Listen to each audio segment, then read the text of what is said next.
Hello family, কেমন আছো তোমরা সবাই? আশা করছি তোমরা সবাই আছো অনেকটাই ভালো। তোমাদের আশীর্বাদ ও ভালোবাসায় আমিও কিন্তু বেশ ভালোই রয়েছি। সময় এখন ওই সকাল 6টা মতো বাজে। সকালবেলা উঠে চলে আসলাম রান্নাঘরে এসে প্রথমে ড্রেসটাকে চেঞ্জ করে নিয়েছি। ভাবলাম যে আজকে প্রথমেই রান্নাঘরে আসা যাক, যেহেতু আজকে রান্নাবাড়ি অনেকটা পরিমাণে চাপ রয়েছে। সেই জন্য তাড়াতাড়ি ঘুম থেকে উঠিনি, ঠিক সময়ে উঠে প্রথমে একদম চেঞ্জ করে নিয়ে চলে এসেছি রান্নাঘরে, একদম এদিকে জোগাড় করে নিতে। যেহেতু আজকে বৃহস্পতিবার, সেই জন্য কিন্তু গ্যাসটাকে এদিকে ভালো করে প্রথমেই মুছে নিলাম আর কি। গ্যাসটাকে তো আর নিয়ে খেয়ে মাজা যায় না, তো তার সাথে কিছু এঁটো বাসন আর গতকাল রাতে ওই ভাত করার পর যে সসপ্যানটাতে মার গালতে হয়, সেই সসপ্যানটাতে একটুখানি ভাত ছিল, সেটা সকালবেলা একদম আমাদের ভুগলুকে দিয়ে আসলাম, কিন্তু ওকে দেখছি আশেপাশে নেই। আর সকালবেলাতে উঠেই দেখছি আকাশে এরকম, দেখতেই পাচ্ছি একটুখানি ঝিরিঝিরি বৃষ্টি পড়েছে, আর আকাশটা কিন্তু প্রচণ্ড পরিমাণে মেঘলা হয়ে রয়েছে। সারা দিন আজকে বৃষ্টি হয়েছে। তো চলো, নতুন আরেকটি ব্লগে তোমাদেরকে অনেক ওয়েলকাম। ব্লগে আসার জন্য তোমাদেরকে অনেকটা ধন্যবাদ। ভিডিওটি ভালো লাগলে অবশ্যই লাইক, কমেন্ট, শেয়ার করে দিও। আর যদি তোমরা আমার ভিডিও প্রতিদিন দেখতে চাও, তাহলে কিন্তু চ্যানেলটিকে অবশ্যই সাবস্ক্রাইব করে রাখতে হবে। এদিকে ভাত বসিয়ে দিয়েছি, আর হাঁড়িতে একটুখানি আজকে জল বেশি পরিমাণে নিয়ে নেওয়া হয়েছিল, সেই জন্য একটুখানি জল নামিয়ে দিয়ে আবার চালটা ভালো করে হাঁড়ির মধ্যে আর কি ধুয়ে ঠিক করে আর দিয়ে দিলাম আর কি। সসপ্যানে যেটুকু কয়েকটা চাল লেগেছিলো সেটাকেও ধুয়ে দিলাম। তারপর এদিকে দেখো আরেকটা গ্যাসের মধ্যে বসিয়ে দিয়েছি হলো চা। বড়মশাই এখনও ওঠেনি, তাই ভাবলাম যে একটুখানি চা করে নিয়েই নাকি ওকে ডাকবো। কিন্তু ওই যে আমি যখনই আশা করি যে ওকে একটুখানি বেডটি দিয়ে আসবো, রোজ তো দেওয়া হয় না, কিন্তু যেদিন ভাবি যে ও এখনও শুয়ে আছে, তাড়াতাড়ি করে চাটা বসিয়ে দিই। তো চা করতে করতে ও ঠিক উঠে চলে আসে আর কি, আর দেওয়া হয় না। তো যখন উঠেই গেল, তো ভাবলাম যে সবার জন্য একটুখানি চা করে নিই। সবার জন্য চা করে নিয়েছি, আর এখানে 3টে কাপের মধ্যে কিন্তু এখন চাগুলোকে ঢেলে নিচ্ছি। তো আজকে বৃহস্পতিবার, আর আজকে তারিখ হলো 22শে ফেব্রুয়ারি 2024। তো চলো এখন চাটাকে প্রথমে ঢেলে দিয়ে আসি, তারপর আবার রান্নাবান্না রয়েছে। পুরোটা ডিটেলসে শেয়ার না করতে পারলেও টুকটাক করে তোমাদের সাথে কিন্তু অবশ্যই শেয়ার করব। তারপর এদিকে দেখো গ্যাসটা আবার নতুন করে জ্বালিয়ে নিয়ে এখন কড়াইটা ভালো করে কিন্তু আমি এদিকে কালকের ব্লগে দেখেছিলে মেজে নিয়েছি, কিন্তু এদিকটা পরিষ্কার হলেও নিচের দিকে যেহেতু হিটটা বেশি পরিমাণে লাগে, তো সেইটা একটা যেন লালচে ব্যাপারটাও থাকে, আর ক্যামেরাতে যেন আরও স্পষ্টভাবে বোঝা যায় যতই পরিষ্কার করি না কেন। তো এদিকে দেখো কড়াইটা গরম করে নিয়ে একটা কাঁচা লঙ্কা একটুখানি থেতো করে নিয়েছি, তার সাথে কয়েকটা গোটা জিরে ফোড়ন দিয়ে এদিকে কিন্তু সিম আর আলুটাকে আমি এখন ভেজে নিচ্ছি। এদিকে সিম আলুটা দেখতে পাচ্ছ, সিমটা ছোটো ছোটো করে আর আলুটা একদম ঝুরি করে কেটে নিয়েছি।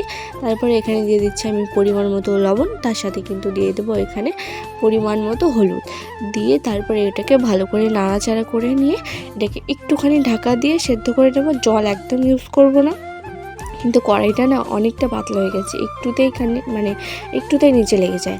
আর এদিকে দেখতেই পাচ্ছ টকবক করে ভাত ফুটছে। তো এখন যেহেতু ধরো ভাতের মার এসব রয়েছে, তো সেই জন্য না মনে হয় যে ভর্তি হয়ে গেছে হাঁড়িটা, কিন্তু যখন মারটাকে আবার হয়ে যায়, তখন ওই অর্ধেক হাঁড়ির একটুখানি বেশি ভাত হয় আর কি তখন।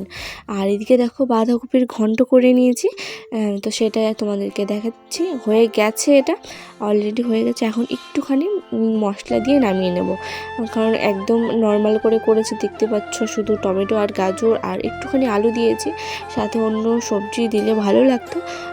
ওই কি বেগুন আর সিম হয়তো একটুখানি কয়েকটা দিয়েছি, যেহেতু ভাজার জন্য আবার রাখতে হতো। তো চলো এটাকে নামিয়ে নিয়ে এখানে দেখো ব্রোকলি আর আলু আর বেগুন দিয়ে একটা কিন্তু পাতলা মতো ঝোল করে নিয়েছি। ঝোলটা আর একটুখানি ফুটবে, মোটামুটি ফুটে এসেছে আর কি খাওয়ার মতো, কিন্তু ভাবলাম যে আর একটুখানি ফোটাই, তাহলে অনেকটাই ঝোল বেশি হয়ে যাচ্ছিলো। আর এদিকে দেখো তাড়াতাড়ি করে বড়মশাইয়ের জন্য এদিকে বাটিতে তুলে দিচ্ছি। Hello family, good morning. কেমন আছো তোমরা সবাই? আশা করছি তোমরা সবাই আছো অনেকটাই ভালো। তো জিএস ফ্যামিলির আরেকটি ব্লগ ভিডিওতে তোমাদেরকে অনেকটা ওয়েলকাম। তো এখন প্রায় 9টা বাজতে যায়। ও চলে যাওয়ার পর আমি কী করবো ভেবে পাচ্ছি না। সকালবেলা উঠে দেখছি বৃষ্টি পড়ছে, তো বৃষ্টি পড়ছিল আর কি ভোরবেলা থেকে। তারপর সকালে একটুখানি রেস্ট দিয়েছিল, খুব একটা বৃষ্টি না, জাস্ট ঝিরঝির করে জোরে পড়ছিল আর কি। তো ঝিরিঝিরি বৃষ্টিটা হচ্ছিল। তারপরে রান্না হলো চলে গেল। ও যাওয়ার পরে সে আমি বসেই রয়েছি, কলপারে বাসন নামিয়েছি, সেগুলো রয়েছে, রান্নাঘরটা পরিষ্কার করতে হবে। আজকে বৃহস্পতিবার, লেপাপোছার কথা বাদ দাও, যেহেতু বৃষ্টি হলো, ইচ্ছে করছে না, তো এটা না স্কিপ করে গেলাম। কিন্তু কাজে যে নামবো, রোদ্দুরটা একদম বেরোয়নি, সেই জন্য কাজ করতে পারছি না। আর ভাবলাম যে ব্লগটা আবার কী দেবো তোমাদের, তো সেই জন্য ভাবলাম যে অনেক দিন তো তোমাদের সামনে আসা হয় না এইভাবে ভিডিওতে, তাই ভাবলাম একটুখানি তোমাদের সামনে আসি। এইভাবে ভিডিওতে সামনে আসা কি, অনেকদিন ধরে তো ব্লগ করছিলাম দেখি, কিন্তু তোমরা পাওনি। তো 2-3 দিন হলো তোমরা রেগুলার ব্লগ ভিডিও পাচ্ছ। তো আশা করছি এই আলসেমিটা যেন খুব তাড়াতাড়ি কেটে যায়। আসলে একদিন অফ দিয়ে দিলে না এইরকম অবস্থা হয়ে যায়। তো চলো দেখতে থাকো, আর বেশি বক করছে না, পুরোটা দেখতে থাকো। কী কী করতে পারছি সেগুলোই তোমাদের সাথে না একটুখানি শেয়ার করে দেবো। তো চলো। আর অন্যদিন হলে আমি নটার মধ্যে ভিডিও এডিট করে ফেলি, ধরো ভয়েস না দিলেও কেটে কুটে এডিট করে রাখি। কিন্তু আজকে কী বলবো, দিনটা ভালো লাগছে না খুব একটা। তো চলো দেখা যাক কখন কী করতে পারছি। ফোনটা চার্জে দেবো, চার্জ নেই, কিন্তু ফোনটাকেও চার্জে দিচ্ছি না, সেই ফোনটা নিয়ে বসেই রয়েছে আর কি। একটা এমনি শর্টস দিলাম, বাড়িতে গোপু সোনার একটা ছিল, তো সেটারই একটা শর্টস দিলাম, দিয়ে বসেই রয়েছি, না কাজ করছি না কিছু করছি। তো চলো, ফোনটা হয় চার্জে দেবো, নয় কিছু কাজ করবো। তোমাদের সামনে একটুখানি এসে অনেক দিন পর আজকে গল্প করলাম আর কি। তো তারপরে কয়েকটা বাসন নামিয়েছিলাম, আর গতকাল রাতেরও কয়েকটা বাসন ছিল, খুব একটা না, এই দুটো থালই কালকে রাতের ছিল। তো সেগুলোকে আবার এখন ভালো করে মেজে ধুয়ে নিচ্ছে আর কি। তো সত্যি যেদিন এই ওয়েদারটা কি বলো তো, একটা ধরো রোদ উজ্জ্বল আকাশ এরকম দেখে দেখে যখন অভ্যাস হয়ে যায় না, কিন্তু এখন খুব একটা গরম পড়েনি, কিন্তু রোদটা উঠলে যেন কাজ করতে, যেমন বাসন মাজা বলো, কাপড় কাচা বলো, না বাসন তো রোজই মাজতে হয়, ধরো কাপড় কাচা এসব কাজ থাকলে না, যে তাড়াতাড়ি এই দিকটাকে সারি, তারপর না হয় ওই দিকটাকে করে নেব। তো সেই জন্য কাপড় কাচার খুব ইচ্ছে ছিল। আজকে কয়েকটা বাবার বাড়ি থেকে এসে ওই কয়েকটা কাচা হয়েছে। তারপরে ওই যে সরস্বতী পূজায় যে একটু এদিক ওদিকে গেছিলাম, তো সেই কাপড়গুলোও তো আবার কাচতে হবে।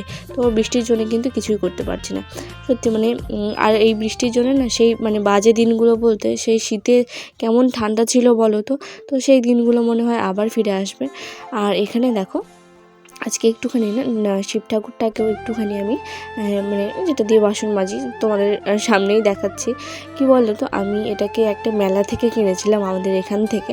তো ওটা না একটা সিমেন্টের ছাঁচ দিয়ে তৈরি, তো সেটার আমার প্রায় 200 টাকা মতো এরকম দাম নিয়েছিল।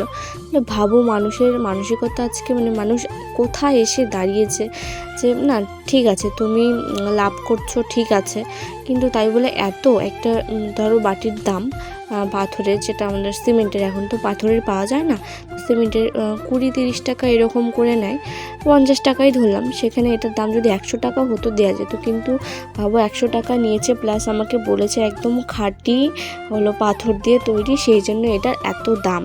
তো খুব ইচ্ছে যে ওই লোকটাকে, তো এখন আমার মনে আছে একটা বয়স্ক করে, তো তাকে যদি কোনো দিন মেলায় দেখতে পাই, তো তার সামনে একটা শিব ঠাকুরকে রং দেওয়া থাকে, তো সেটাকে একটুখানি খুঁটিয়ে দিয়ে তাকে দেখাবো যে পাথর বলে তো বিক্রি করছো, তো ভেতরে এটা কি। তো চলো আজকের ব্লগটা এখানে এন্ড করছি, বাকি ব্লগ কিন্তু আরও ছিল, সেটা আজকের ভিডিওতে দিলাম না। টাটা।